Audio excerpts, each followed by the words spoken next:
আসসালামু আলাইকুম। আপনাদের সকলকে আমার চ্যানেলে আরও একটি নতুন রেসিপি দেখার জন্য আমন্ত্রণ জানিয়ে আজকের রেসিপি শুরু করছি। আজকে আমি রান্না করে দেখাবো আলু দিয়ে পাবদা মাছ।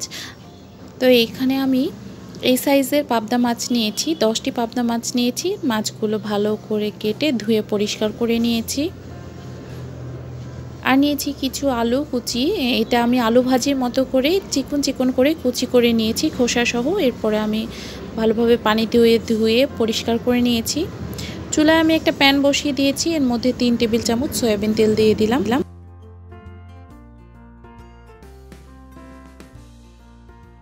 এর মধ্যে আমি হাফ চা চামচ পরিমাণের গোটা জিরে দিয়ে দিচ্ছি।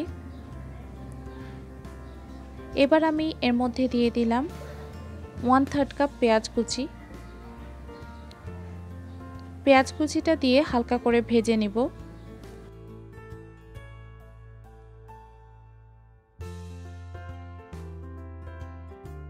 পেঁয়াজটা হালকা করে ভাজা হয়ে গেছে। এখন এর মধ্যে আমি অল্প পরিমাণের পানি দিয়ে দিচ্ছি। এরপরে আমি এখন বাকি মশলাগুলো দিয়ে দিচ্ছি। পরিমাণ মতো লবণ দিয়ে দিলাম, চেরা কাঁচামরিচ দিয়ে দিয়েছি 3-4টে, হাফ চা চামচ ধনিয়া গুঁড়া, হাফ চা চামচ লাল মরিচের গুঁড়া, হাফ চা চামচ হলুদের গুঁড়া, হাফ চা চামচ দিয়ে দিচ্ছি জিরা গুঁড়া, 1 চা চামচ আদা রসুন বাটা, আর দিয়ে দিয়েছি 1 টেবিল চামচ পেঁয়াজ বাটা, দিয়ে দিয়েছি 2টা টমেটো টুকরো করে কেটে।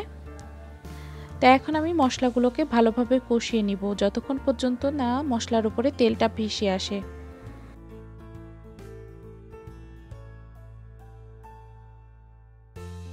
দেখতে পাচ্ছেন মশলাটা আমার কষানো হয়ে গেছে। এখন আমি এর মধ্যে মাছগুলোকে দিয়ে 1 মিনিট মতো মাছগুলো মশলার সাথে কষিয়ে নিচ্ছি।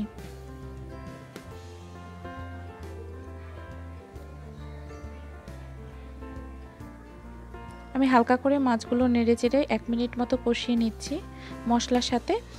আর এবার আমি এর মধ্যে দিয়ে দিচ্ছি কুচি করা আলু। আলুটা দিয়েও আমি 1 মিনিট মতো হালকাভাবে নেড়েচেড়ে মশলার সাথে কষিয়ে নিচ্ছি সবগুলো উপকরণ। তো এবার আমি এর মধ্যে পানি দিয়ে দিচ্ছি। যেহেতু আমি মাছের মধ্যে বেশি ঝোল রাখবো না, এই জন্য এখানে আমি 2 কাপ পরিমাণের পানি দিলাম। আর এই পানিতেই মাছ এবং আলু দুইটাই খুব ভালোভাবে সেদ্ধ হয়ে যাবে। তো ভালো করে নেড়েচেড়ে দিয়ে পানি দিয়ে ঢাকনা দিয়ে ঢেকে আমি রান্নাটা করে নিচ্ছি।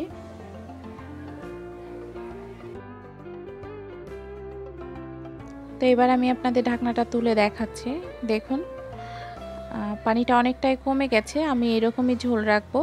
আর মাছ এবং আলু খুব সুন্দরভাবে সেদ্ধ হয়ে গেছে। তো আমার রান্নাটা হয়ে গেছে। আমি এখন চুলাটা বন্ধ করে দেব।